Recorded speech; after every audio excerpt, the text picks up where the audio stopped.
Bonjour à tous et bienvenue sur boursicoté.com pour cette nouvelle analyse technique Forex et matières premières avec une paire de devises euro-dollar qui avait validé la rupture de sa zone des 1.2230 hier, mais qui revient ici sous cette zone, donc qui recasse et qui réintègre ici son range d'évolution qu'il occupait la semaine dernière entre 1.2170 et 1.2230. Donc pour l'instant il s'agit d'une neutralisation. Il va falloir surveiller ce mouvement puisqu'en cas de rupture ici de la zone des 1.2170, on n'aura plus ici cette ancienne résistance qui se sera imposée comme support. On aura un signal de retournement de tendance qui ressemblera d'ailleurs quelque peu à une anse avec tasse inversée.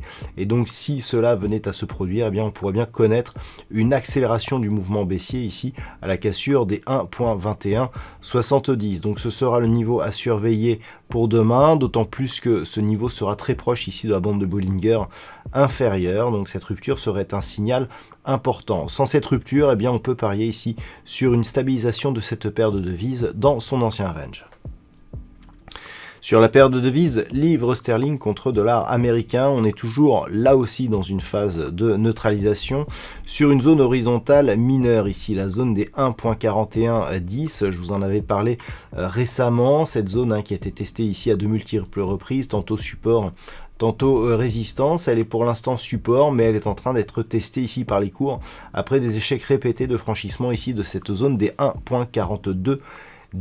Cette rupture marquerait donc un signal de reprise du mouvement haussier, puisque depuis ici que cette zone avait été atteinte au courant, enfin à la fin du mois de février, on n'était plus revenu dessus. Donc là on revient sur ce niveau et on tente ici une cassure, mais sans y parvenir. Donc pour l'instant on a ici des cours qui se stabilisent sous une ancienne zone de résistance majeure.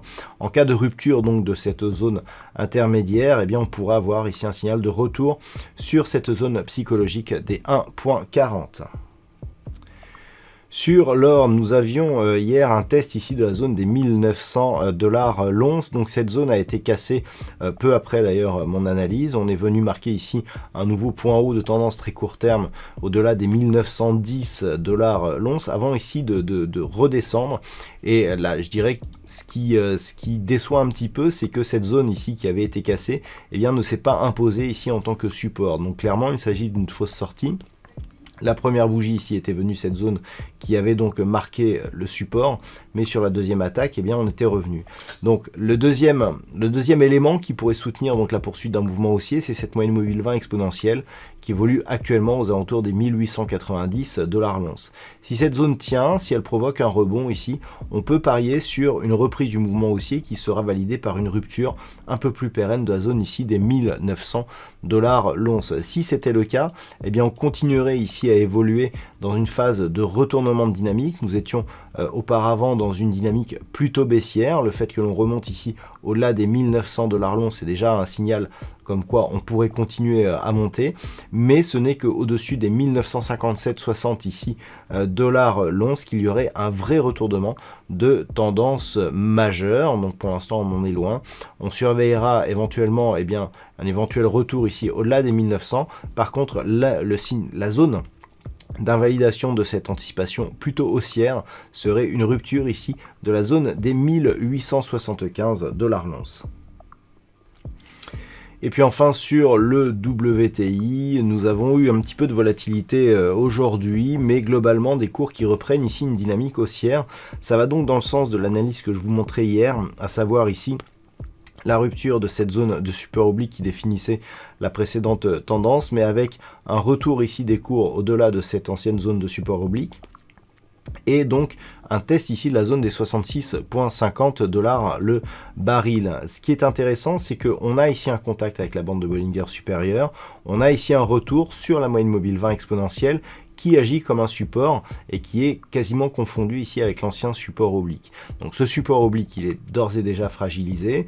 On est ici dans une phase de neutralisation de la dynamique, mais il reste ici une petite possibilité que cette impulsion ici très court terme, qui est somme toute assez dynamique, sur ici le contact de cette moyenne mobile 20 exponentielle, provoque une rupture ici des 66,50 $ le baril. Si tel était le cas, eh bien on aurait un objectif déjà de retour sur cette zone de point haut qui avait été marquée ici lors de cette fameuse ouverture hebdomadaire, hein, donc niveau proche ici des 67,80 $ le baril, mais surtout une poursuite du mouvement ici au-delà donc de cette zone des 68 $, avec potentiellement à moyen terme un objectif à 75 $ le baril.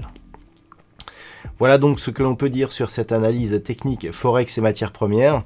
Je vous souhaite une bonne soirée et on se retrouve dès demain pour d'autres analyses techniques, toujours sur le site boursicoté.com.